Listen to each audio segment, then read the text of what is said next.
All right, moving on to some politics for you now. Republican support for a $118 billion national security bill appears to be unraveling ahead of a planned procedural vote tomorrow. Nikole Killion has more from Capitol Hill. The bipartisan border compromise is now on life support in the Senate. Every city in America is saying this has got to stop. Lead Republican negotiator Oklahoma Senator James Lankford admits the bill may not have the support to pass a key procedural vote tomorrow after a contentious Monday night meeting with Senate Republicans. And there was this warning earlier in the day. I would hope people don't make their decisions based on what a presidential campaign is going to do. Former President Donald Trump is urging lawmakers to kill the package while taking aim at Lankford himself. This is a very bad bill for his career. This is lunacy, this bill. The measure would be one of the strictest border policies in decades, requiring the border to be temporarily shut down when migrant crossings hit 5,000 a day, boosting the number of Border Patrol agents and speeding up the asylum process in an effort to end the controversial catch-and-release policy. It would not resolve any of the problems. House Speaker Mike Johnson, a Trump ally, is urging fellow Republicans to reject the deal, knowing immigration policy is a political vulnerability for President Biden. First bill I introduced was on the border. Why won't they give me the help all this time? Meantime, the House is preparing to move forward with an impeachment vote later today against Homeland Security Secretary Alejandro Mayorkas. If it passes, he could become only the second cabinet official to face impeachment in U.S. history, guys. All right, so let's talk about both of these, I guess, possible votes. First, we'll start with this immigration policy stuff. Given the growing opposition to the border language, will Senate leaders actually move forward with the vote?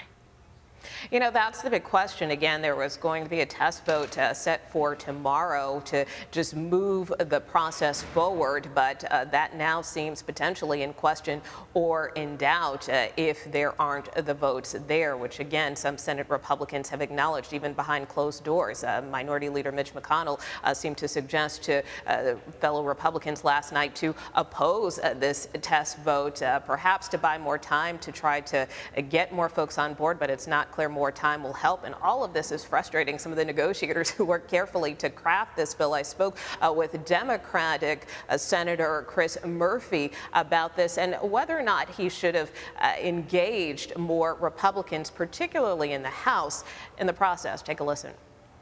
I know Speaker Johnson has said that he really wasn't part of this process. Was it a mistake to leave him out?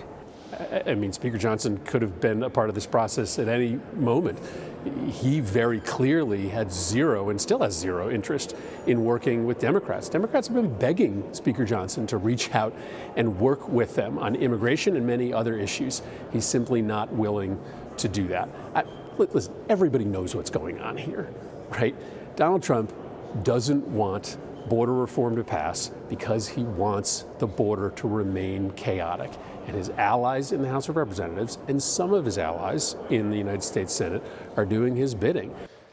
So even before Senate Republicans started walking away from this, you know, House leaders had made clear that the bill would be dead on arrival here.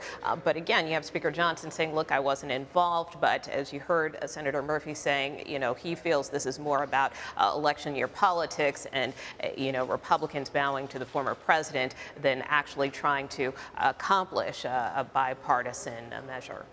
So speaking of that, speaking of playing politics, Secretary Mayorkas and this attempt at impeaching him, you know, what's the next step? And I mean, does it have any possibility of succeeding?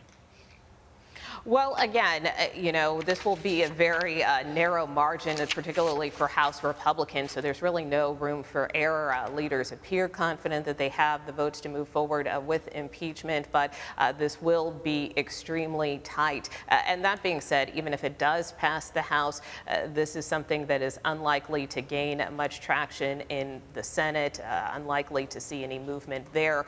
But it does, you know, kind of continue to make this more contentious as, you know, both chambers really try to struggle to deal with the growing crisis at the border. So Republicans hoping to make a point here by impeaching the secretary, who, by the way, was involved with those border negotiations. But the secretary and the Department of Homeland Security has hit back, calling this impeachment process a sham.